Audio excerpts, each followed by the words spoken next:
Okay, los geht's. Guten Tag, herzlich willkommen und vielen Dank für Ihre Teilnahme an What's Up Wednesday. Englisch ist ein wichtiger Faktor für Studenten, die in den USA studieren. Daher wird diese Diskussion auf Englisch sein. Because of the international pandemic, of course, the way we travel between countries and changing visa restrictions have had an enormous impact. The status of these restrictions, how to navigate them, and how they affect students, especially, is an important topic to clarify. And hopefully, that's what we can take care of today. My name is John Stubbs, and I'm the Consul for Public Affairs here at the U.S. Consulate in Munich. And I'm excited to introduce my good friend Keith Hager, who is a Vice Consul and the person we're here to hear from, the visa expert here at the consulate. We are both thrilled to have you as part of the discussion, and hopefully we'll be able to answer many of your questions and concerns about student visas. We'll start off with a brief presentation from Keith with the most up-to-date information in the current process. Then we will open the floor to questions. The session will, of course, be filmed, and we will post it afterwards, so don't feel bad if you miss something or you want to go back to a particular question. It will be posted on our YouTube channel after the session. Keith, as the resident professional, let me turn it over to you. Thanks, John. And thanks to the Consulate Munich PAO for setting us up and hosting us today on this lovely webinar. Today, I'm just going to talk to you all about student visas, and I have this wonderful slideshow to share with you. We in Consul Munich and in Consular Affairs and in the U.S. Embassy in Germany think that there's no better way to connect with people of Germany than to have student exchanges and to have German students come and study in the U.S. and U.S. students study in Germany. Today, of course, we're going to be talking about German students to study in the U.S. It's a great way for the two countries to connect. It's a great way for us to share cultures with one another, and it's a great way for us to share skills and abilities and unique viewpoints with one another in our important transatlantic relationship. I have three goals today I'd like to cover. One is give a process about how to apply for a student visa and give an overview about that process. Two is going to be to provide resources of information for prospective students and or exchange organizations who may be interested in obtaining visas to study abroad in the U.S. And lastly, I hope that this presentation serves to relieve a little bit of anxiety about the visa process. I know it's a really important decision to make depending on what time of life that you may be in as a student, whether that be a high school student, a college student or grad student, or even a PhD or even a postdoctorate candidate. It's a big decision to make to study abroad, possibly in a language that's not your mother language, but it's also really beneficial to take advantage of some of the great and wonderful U.S. Learning institutions, which I would say are some of the best in the world. All right, so we're going to cover what's a visa. A lot of people in Germany, a lot of German citizens can benefit from the visa waiver program. And so they may not have ever had the opportunity or the requirement to apply for a visa before. So we're going to go over what's a visa. We're going to talk about who might need a visa, how to apply for a visa, and then probably what everyone really cares about, how painful is this going to be, this process of obtaining a visa to study in the USA. All right, so what is a visa? A visa is simply it's a permit to travel to the USA to perform a certain task or under a certain purpose. As I said, most German citizens can qualify for the visa waiver program, and so therefore can take care of this process online without ever having to appear for an interview. However, for certain specific purposes of travel to the U.S., including studying, visas are required. And so it's just permission to apply for entry in the United States. I just want to reiterate that we, the State Department, interview you and provide the permission to travel to the United States, but it is Customs and Border Patrol who make the ultimate decision on whether or not to admit you to the United States. So just because you have a visa does not guarantee you will be admitted once you arrive at your port of entry. All right, so who needs a visa? Non-U.S. citizens And then if you are entering for the main purpose of studying, being a full-time student, then yes, you do need a visa. And we strongly encourage never use your ESTA or a visa waiver program or a B2 or any other kind of visa that's not designed specifically for the purpose of studying to study as a full-time student in the US. If you get caught doing that, it will certainly result in a penalty, which could include up to a 5-year bar of entry into the United States again. All right, cover the different types of student visas. We have the F academic visa. This is going to be probably the majority of students are going to travel on an F academic. An M non-academic, it's for something that's like a skill that you need to acquire in the USA that may or may not be available to you in Germany. The best example I can give for that is flight students. So if you want to learn how to fly a airplane or helicopter, it's likely you'll come over to the US on an M visa. And then J, exchange visitor visas, which are normally, it can also be a student visa, but it also includes other categories of exchange visitors. And there's the kind of the difference between, there is a difference between J and M's as far as full-term students go. With those, we can get into those if you have questions, but basically, when you apply to a university or an institution in the US, when you get accepted, they will likely tell you which type of visa that you should apply for, and they'll sponsor you for to study in the US. So best not to fret unless there are specific requirements that you know that you need to meet. Best not to fret whether you need an F or an M. Just speak to or an F or a J, excuse me. Speak to your academic advisor or your international academic advisor at the university you're accepted to, and they can help you out. All right, go over the visa process. 6 easy steps. Step 1: apply and be accepted at an exchange visitor program school. You can go to these websites, which Herr Stubbs will share with you after the presentation.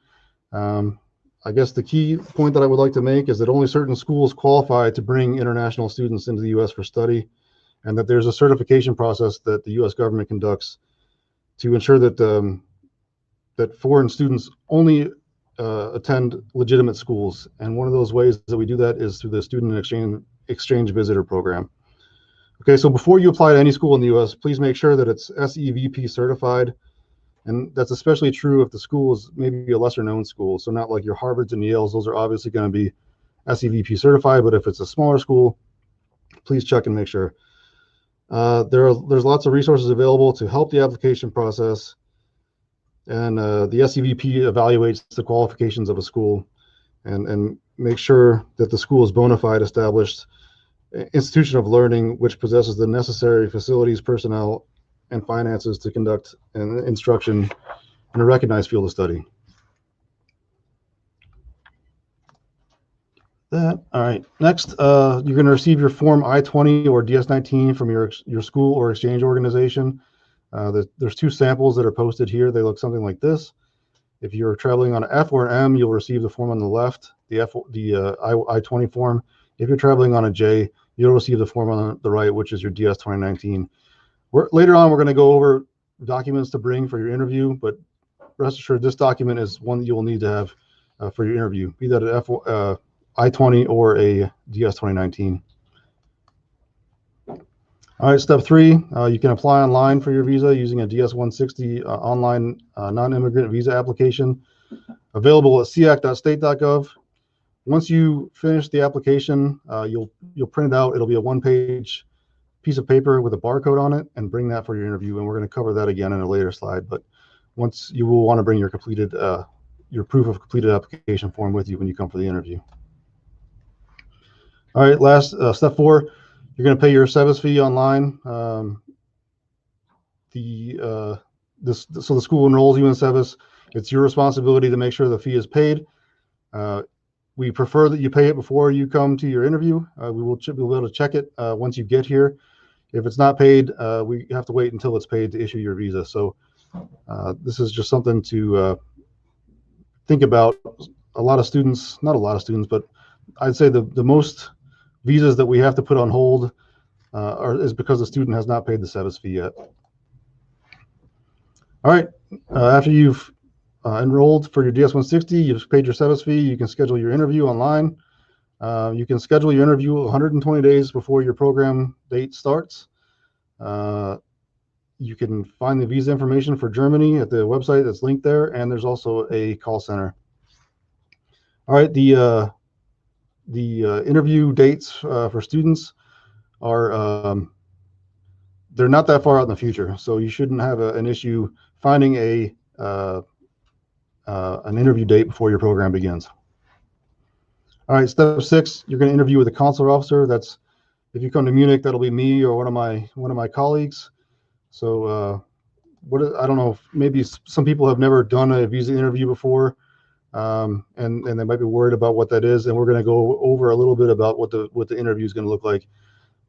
But essentially, the consular interview with the consular officer is the last step in obtaining your student visa, and that's just going to be us meeting you through the window and asking you a series of questions to ensure that you're a bona fide student. And if you are, then you should have no issue, and you should be able to receive your visa just fine. So when you come for the interview, what you want to bring, so I talked about the confirmation page of your DS-160. It should have a barcode on it, either your I-20 or DS-2019, and that depends on if you're applying for an F or a J visa.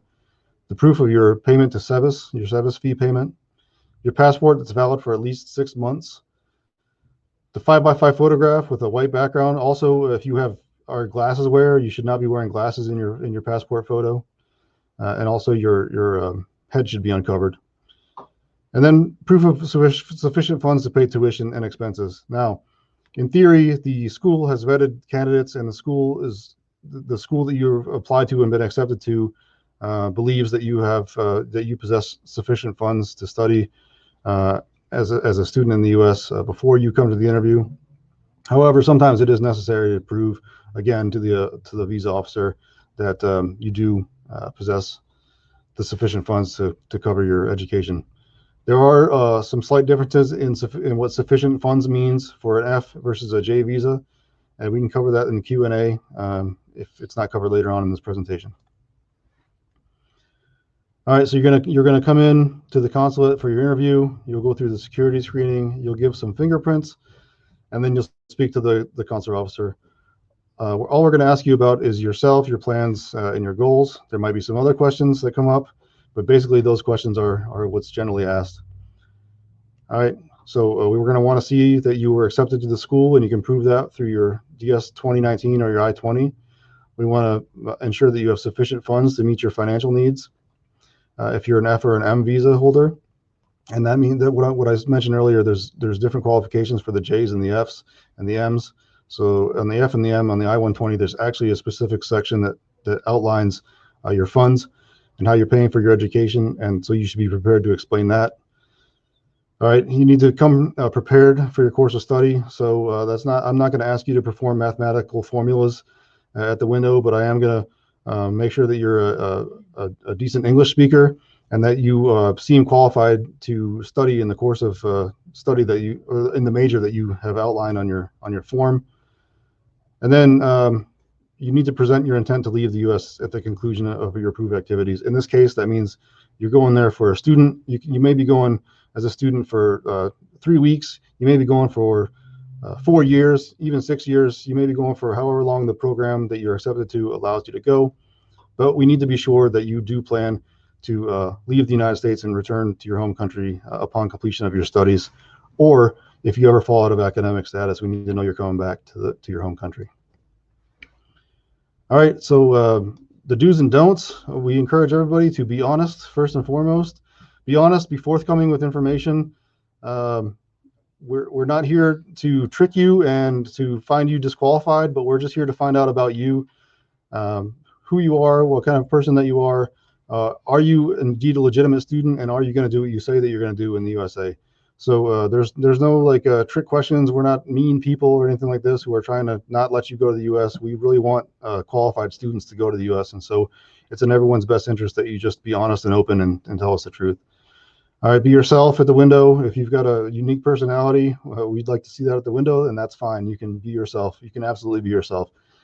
Fill out your own application, or be honest with the person who fills out your application for you. And what that means is any sort of I would say questionable history that you might have, please don't omit that, because we may or may not find that out. Foreign travel, if you've been to certain countries that you think may be questionable, that's fine usually, but please don't lie about that, because again, we encourage you to be honest on these applications, and if we find out you're lying, it may be a cause for disqualification. And so if you're having an organization or somebody fill that out for you, then please be candid with them as they're filling it out. Be a genuine student. This is a pre-qualification for being a student in the U.S. is that you are a genuine student. We want to make sure that you're going to study and you're going to the U.S. to study and not for any other reasons that you may or may not express to us. And then use your visa well. And this applies for all U.S. visas and ESTA. But stay for the time you're allowed to stay. Use the visa for the purpose that you're intending to use it for.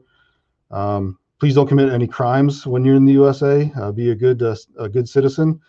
And if you use your visa well, then chances are that you'll be welcome back in the U.S. In any future visits.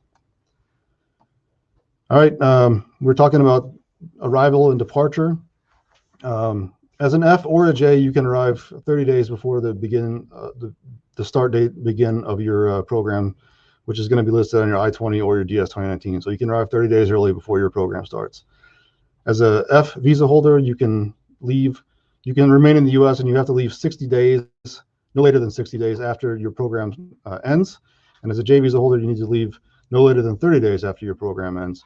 Now, if you find certain types of employment or on the job training or optional practical training or academic training, depending on the visa type and your major and the recommendation of your institution, you may be able to extend your status as a student longer in the U.S. to work. But once your status on your visa ends, so either when you stop being a student or you graduate or your practical training or academic training is complete, then as a J holder, you have 30 days to exit the U.S. As an F holder, you have 60. All right. And then I mentioned work just now. So can I work on my student visa? Yes, but there are very specific rules you got to follow. So for an F, you can work on campus. You can also work off campus, but as an F, you can only work after your first academic year is complete. As a J, you need prior authorization from your institution, from an official at your institution to work. You can work on campus, limited to 20 hours per week. You can work off campus as long as it's related to your field of study and your major. But both of those visa categories have a very limited amount of time that you're allowed to work off campus or on campus. And best to check with your academic institution to make sure that they're going to, so even though the U.S. government authorizes it, certain academic institutions might not authorize it because they're afraid it will interfere with their student status. I also want to point out that the working when you're in the U.S. is not a way to financially support yourself while you're there. You've got to have financial support enough to be a full-time student even without the work. If you do happen to work in addition to being a student, then that can be used to cover your fees for recreation or cultural learning and this kind of thing, but it should not be used to cover the cost of your cost of education. All right, you can find the college that's right for you by checking out this College Navigator website. And this is a public knowledge and will be up later on. And then for any more information, this great list of websites here, which I believe that the PAO will also share with you. And that concludes my slideshow and presentation. So I'm finished speaking one way to you. If we have any questions, John, I'd love to hear from our audience. Absolutely. Thanks, Keith. That was really informative. And thanks, especially for going through the basics for applying for a visa. I know that can be extraordinarily confusing, and I know it was really helpful to the audience. As Keith said, let's go ahead and open the floor to any specific questions that people might have. Please use the Q&A box to the right-hand side of your screen to submit the questions, and we'll do our best to answer all of them. Keith, while we're sort of waiting on others to think of questions or type them into the box, I have actually a couple that I think our audience might be interested in, especially talking about COVID and how the world, not just Germany, not just the U.S., has navigated the pandemic. How has the pandemic affected visa issuance, and more specifically, student visa issuance? Well, I mean, the pandemic's affected every aspect of all of our lives in some way or another. But fortunately for visa cases, for student visa cases, even with the pandemic, we had over 1 million foreign students in the U.S. Last year, and so with all the restrictions from the various proclamations that came down, both the Schengen area presidential proclamation and the labor market proclamation, student visas were essentially untouched. And so this whole time this whole pandemic, we've been allowing F visas and M visas and J1 student visas to be exempt from many of the travel restrictions from the Schengen to the U.S. Some areas where the pandemic may have affected is schools that went to remote only learning. Some of those students who were already in status had to return to Germany. So people who were already studying in the U.S. had to return to Germany because, well, they weren't really a full-time student in the U.S. anymore, and the institution was not offering in-person classes. But that's not really a function of the visa, but a function of the ability to take classes at the school. So currently, as long as the institution is offering in-person classes, we are issuing visas to qualified students. Right. Thanks for that clarification. That is really helpful. I know in terms of detailing how students can stay or how they've been exempted from the NIE process. One additional question, and I know people are very concerned about this, and this is definitely a huge priority in the news. In terms of vaccinations and how that plays a role. Does anything change if people are either vaccinated or have not been vaccinated? And, how does that function are there testing requirements? What's the policy on that? Well, so in the U.S. right now, we don't have any federal policy as to how vaccinated versus non-vaccinated people can go about their lives. The CDC that said this morning, I think, that non-vaccinated people can travel outdoors now without a mask on, but that doesn't really help us with the student visa question. So that is going to depend on a lot of factors, such as what are the rules at your institution, what are the rules in the state that you're traveling to, what are the rules at the port of entry that you come into. So 50 states, 50 state laws,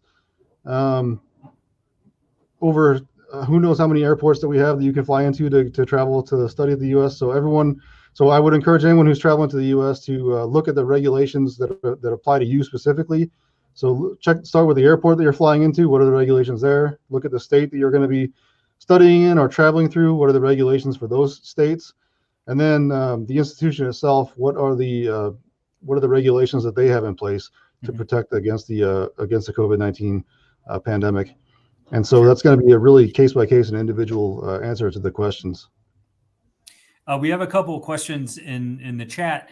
And the first one is, could you please give an overview which F and J students can travel without a national interest exception? Which J1 visa categories can request an NIE and which ones cannot travel at this time? Yeah, okay. So all Fs and Ms can travel without a national interest exception. They're all automatically excluded from it. J1 students and J1 academics can travel with a national interest exception, but I'll tell you it's really likely that those are going to be granted. Those are ordinarily granted at the time of the interview, or if you're doing a mail-in renewal, they're done at the time that your visa is approved. The only time then that you're going to have to renew them as an individual is if you return to Germany for some reason or another and need to go back to the U.S. to complete your studies, or if you travel greater than 30 days after your visa was initially issued. We're also, we can authorize national interest exceptions for certain au pairs in the J1 category. And, but currently the working categories of J1 visas may or may not qualify for a national interest exception based on what they are, because the national interest exception requirements are constantly evolving and changing. And currently, it's difficult for the work categories of J1 visas to meet the requirements to receive a national interest exception. But if you are going for the purpose of study, then it's chances are very good that you will qualify for a national interest exception, be that as a student or an academic. And the difference there, I mean, is kind of bachelor's and below, or graduate level and higher. We just make a small determination whether that's a student or an academic. Yeah, Keith, I think that's a really great thing to keep in mind when you're talking about the national interest exception, is that, you know, these things continue to change and adapt to sort of the international pandemic and how certain countries are dealing with it, and, you know, international travel restrictions. So it's constantly a very good idea to be up to date in terms of how these regulations affect, you know, travel. We have another really great question that I know can be really confusing to people, and it's from Jakob. Thank you for the question. As a German citizen, can we only apply for visas in Germany, or also in other European countries such as Austria or Germany, other German neighbors? Yeah, you can apply for a visa in any country that you happen to be located in, on that, as long as you have an appointment and have done all your prerequisites. So you can apply for a visa in Germany and interview in somewhere else, as long as you're at a U.S. consulate or embassy that issues the visa category that you're trying to obtain. Then you can interview somewhere else, even if you're a German citizen. Yeah. So. Okay. So the short answer is yes, you can do that. The short answer is yes. Okay, great. I guess I would just caution you, if you're applying outside of Germany, that you may be talking to an officer that doesn't have as much background on German ways and customs, and it may be a little I don't know. It might be a little I don't want to say more difficult, but you might encounter some other additional questions because that officer may or may not understand the background of a German citizen being in whatever country that you're interviewing in at that time. Great. Thanks, Keith. We have another question about the appointment system and emergency appointments, because I know people are aware that over the past couple of months, we've only been accepting, I believe, emergency appointments. Are visa applications emergency appointments? And if so, how long are the current waiting times? I know those tend to also sort of flex with demand, but have been particularly affected in terms of navigating the international pandemic. Yeah, so a visa application is not an emergency appointment. A visa application is an application. Once your application is submitted, if you feel that you meet the criteria for an emergency appointment, then you're welcome to request an emergency appointment. Let me check on the current wait times, and I'll get back to you. Okay, great. Keith, maybe it would be a good idea if you know off the top of your head what some of the qualifications are to qualify for an emergency appointment. Sorry to put you on the spot. I'm sorry, John. Go repeat that question, please. Sure. In terms of qualifying for an emergency appointment and an emergency application, if you know off the top of your head what those qualifications are to qualify for that emergency appointment. Oh, that's on an individual and case-by-case basis. So there is not like a set of rules that qualify for an emergency appointment. Just like with our visa adjudications, we don't pre-adjudicate anything, and I can't tell you if you qualify for an emergency until I review your case. So yeah. I'm sorry, that's a not the answer you're looking for, but that is the answer. Fair enough. That makes complete sense. On that same sort of line of questioning, how early, especially for student visas because they are exempt, how early should people apply? Should they apply as soon as they get, they receive the required paperwork from their institution, or should they wait until 30 days, 60 days out? Is there a recommended time frame? Yeah, as I said, so you can apply as up to 120 days before the program start date. And so I guess that would be my answer. Okay. So basically using your best judgment to make sure you have the visa on time. And you can Yeah, get there. and so and then yes, use your best judgment to make sure you get a visa on time. But if you interview more than 120 days before your program start date occurs, then your visa is just going to be put into a pending status anyway. So it won't. It's not beneficial to you as the applicant to do that. Okay. Another question, and I think it might relate more to a specific category, but I know, what if, say, for example, I had my visa denied because of a previous suspension, the previous suspension of J1 visas? Would that affect future applications? Because I know that sometimes that can affect them. Yeah. So dealing with a previous visa denial, let me just back up. Every case is adjudicated at the time that case comes to us at the window. So whenever you come to me, it's as if you're coming. If you come to me, it's as if you're coming to me for the very first time. So I don't know anything about you before you're coming. I don't know that I'm going to interview you before you show up. As soon as you are in front of me, that's the very first time that I know any information about you. And so yes, if you've been denied a previous visa, I will know that, and I'll be able to see it, and I'll be able to understand why. Likely I'll ask you questions about it. If you're honest with me, then that's way in your favor. And then there are certain visa denials that cause you to be ineligible for a future visa, and there are certain visa denials that can be overcome.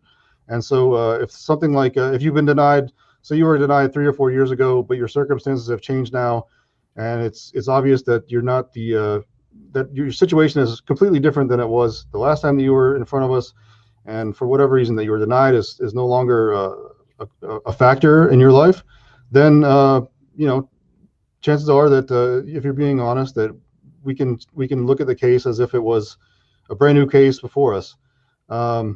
If you've managed to somehow disqualify yourself by, for example, a previous deportation or a previous removal from the country, then you're going to incur at least a 5-year ban, and there's nothing that we're going to be able to do about that. It's going to be the law that you're stuck outside the U.S. for 5 years, for example. And so those are two kind of extreme cases. But yeah, if you've been denied before, then be honest about it with the officer. Give your side of the story, and I can promise you that you'll get a fair and just review. We'll hear your story, and we'll take that into account as we're looking at the totality of the information of your case to determine whether you qualify, in this case, as a credible student or not. Thanks, Heath. So another question, and sort of following on in terms of students getting to the U.S. and having people visit them. Can parents, friends, spouses visit during the program? And if so, what process should they follow? For spouses, I might recommend that they apply as a derivative visa. That is, if you're a F or a F1 or a J1, then spouses and children under the age of 21 can apply for an F2 or a J2, which means they can basically travel and well, not basically, it does mean they can travel and live with you in the U.S. for the duration of your program. If we're talking about things like parents dropping their children off or their kids off at schools or visiting for graduations and things like that, I will tell you that based on the current restrictions between the U.S. and the Schengen, those cases it's extremely rare that we approve those cases. So anything is possible, I'll say. So if your parents want to come visit you on ESTA, or if they have a B1, B2, they're still going to need to apply for that national interest exception. And tourism is not currently one of the national interest exception categories that we're approving. Gotcha. So again, probably not the answer you want to hear, but I will say that those regulations are changing all the time. The national interest exceptions, no one knows how long they're going to last. No one knows if or when they're going to change again, and so that is going to be again determined at the time, or much closer to the time that your significant other wants to plan that travel. Mm-hmm. So I can't answer a question even next week for based on today's regulations. Yeah, I think the situation right now is extraordinarily complicated. So a lot of these answers, of course, are shades of gray, we say. So difficult to have concrete answers. Jakob has another question in terms of about sort of the paperwork that people need. He said Harvard announced that they will issue I-20s electronically. I think he's referring to whether people have to bring in the physical hard copy or whether you can tell in the file that they have all the required paperwork. No, when I'm interviewing people, I would like to see the hard copy, The physical paperwork. the physical paperwork. Sure. So, and especially for like the DS 2019, that requires signatures and stamps on our part too. So that can't be done electronically. And then another great question from Pascal. How long do passports have to be valid when going to the U.S.? I think you mentioned it in your presentation, but it's always good to reemphasize. And does the amount of time spent in the U.S. influence that? They need to be valid for at least 6 months. And I'm not sure if I understand the other half of the question. So if the passport is valid for less than 6 months, but you're only going for 3 weeks, they need to be. I mean, the general answer is they need to be valid for 6 months. And I think he's talking about in terms of clarifying when that date is measured, whether it's from date of entry or date of the end of the program. Is there a specific date when that's measured? Yeah, date of entry. Date of entry. Okay, so 6 months from date of entry. Okay, great. And then another specific question regarding requirements. Are there specific requirements for Bavaria, or are all requirements the same across Germany? No, all the requirements. Some are Bavarians, of course, but all the requirements are the same across Germany. Okay. Yep. Put that out there. Okay, great. So if you interview at Frankfurt or Berlin or Munich, the requirements will be the same. All right. If just maybe we'll give let's see. We have another question. Thanks, Ute. Let's see. If the time between visa interview and planned departure is short, is it possible to pick up the passport with the visa in all three locations, Berlin, Frankfurt, and Munich? Well, I can't answer the question for Frankfurt and Berlin. In Munich, we have it's right now it's between a 5 and 7 working day turnaround time for the visas. And if the case is extreme, I don't make any promises, but if the case is extreme, then we do try to work with the customers, of course. But in general, it's 5 to 7 working days is our current turnaround time. Great. If there are, we'll give maybe a few more minutes to see if there are any additional questions from our audience. But Keith, if there's anything else that you want to reemphasize, some important points or anything like that, please take the time to do so. And if not, that's okay too. No, I mean, I guess my point would be that hopefully we took some of the anxiety out of applying for a student visa. I want to make the point that we do want foreign students to study in the USA. It's a very important program, be that as a F or an M or as an exchange visitor. We want you to come and learn with us in the US and exchange with us in the US. The current travel restrictions are having an effect on a lot of people, but in general, students can get around those travel restrictions or are not even subject to those travel restrictions in the first place, depending. And so I want to make it clear that the avenue for studying in the U.S. is still wide open.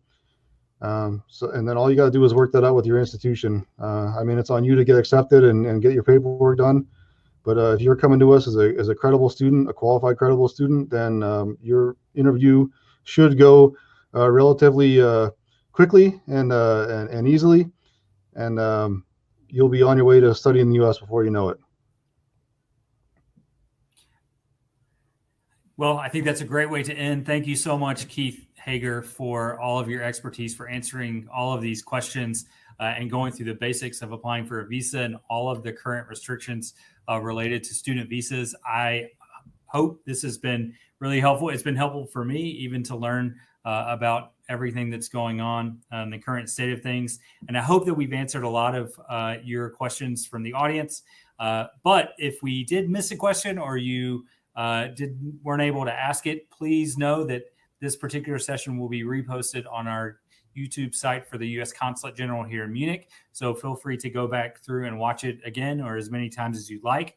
Also, if you have additional questions or need additional information, there are a lot of resources that Keith mentioned in his presentation, but also please visit our website at the usembassy.gov/visas and travel.state.gov for the latest travel advisories and restrictions related to the COVID pandemic. And if you have specific questions for our friends and colleagues here in Bavaria, please send an email to our consular section at consmunich@state.gov. Thanks again for joining us. It's been a really informative session, and best of luck for your future studies in the U.S. Good luck, guys. See you in the window.